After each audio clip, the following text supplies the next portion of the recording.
What's up, guys? Jeff Cavaliere, ATHLEAN-X.com. All right, do me a favor and check out this clip of me doing a push-up. See if you can spot what it is that I'm doing that's holding me back from the potential benefit I should see from this exercise. Because, guys, I don't hate the push-up. You know I programmed the push-up. I put many videos out about the push-up. But there's something majorly wrong, especially with how I'm performing the push-up here. All right, now, the next question I would ask you is, how many push-ups can you do? What is the maximum number of push-ups you can do? And if you have an answer to that question, it's kind of another indicator that you're likely doing what I think you're doing here that is actually making this exercise not so productive. That could be killing your gains, particularly from this move. Because the push-up is an exercise that is one of those numbers-based exercises, right? It's the one that we sort of identify based on the number of reps we can do.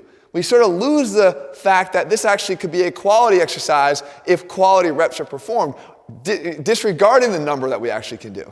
And that's the mindset I want to get you to. So let's look at this push-up again and we can see what I'm talking about.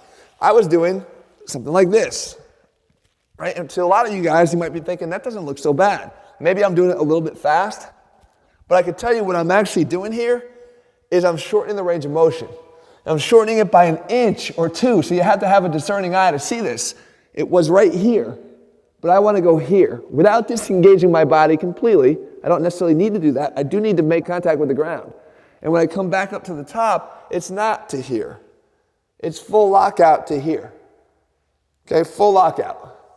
Down, touch, up, full lockout. And yes, the cadence should be like this. Down, up, down, up. Right? And what happens is automatically, this exercise becomes a whole lot harder. And that's a good thing. Because we're not interested in the number you can do. We're not interested in how many and how high you can count. What I'm interested in is making the reps you do count. And that's the key part here, guys, is that on exercises like this, where you think, oh, it's just a couple inches. How could that be so significant? That's Jeff being Jeff. He cares, he's making us about those last two inches, always about the detail. Because the details matter. And if you don't believe me, do some of the push-ups that I just put you and displayed to you right here. Do them in that cadence. Go all the way down, touch all the way up, full extension. Do them and prove to yourself, your number's likely going to drop. That number you had in your head before of how many you could do, so readily available, is going to drop by about 60%. And I'm not kidding. It's going to drop significantly. Why? Because those extra 2 inches matter that much. And if you need further proof of this, then why is it so significant to the drop-off in performance when you actually apply it? Because it does matter. And if you think this is an isolated incident, it's not. Look at the pull-up. How many of us, when we do pull-ups, don't go all the way down?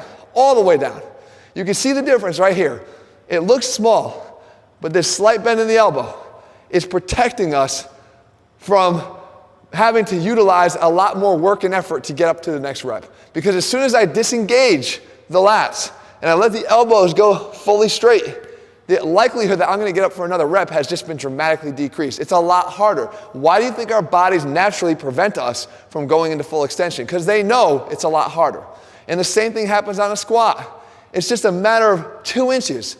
You can approach parallel or you can break parallel. Breaking parallel requires an enormously harder effort than getting to parallel. And we know that, and that's why we tend to avoid it. Because we want to chase the reps as opposed to making the reps count. It doesn't necessarily matter how many reps. Guys, I covered this topic before in a video called 3 sets of 12 is killing your gains. It's the same mindset. If you shift your mindset away from counting the reps and instead making them really, really difficult, that's what matters. It's the effect the exercise ultimately has on your body that your body adapts to that leads to gains. Not just that you hit some magical number in your head. So make sure that on the push-up, if you're going to do this thing, guys, you do it the right way. And if you're looking for a step-by-step guide, I actually make some modifications to the push-up, as you see here. I wanted to keep it straight up and down because that's what you're probably used to, and you've already got your numbers in your head based off of that way. But I'm telling you, there's actually ways that you could do the exercise to get more from it by altering the path of your body on the way up and down to more closely mirror that on a bench press. You can watch that in our push-up checklist video, but for the sake of this video, guys, push-ups could be killing your gains if you're using it as a numbers guided exercise that you just try to crank out reps on, and you know you're shortchanging by even that much, because that much is going to lead to a huge drop off in performance. And overall, guys, your performance and how you do this exercise is what ultimately decides what you get from it.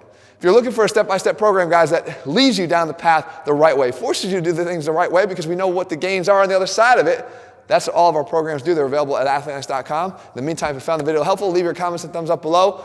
And if you haven't, guys, click subscribe and turn on notifications so you never miss a video when we put it out. All right, guys, see you soon.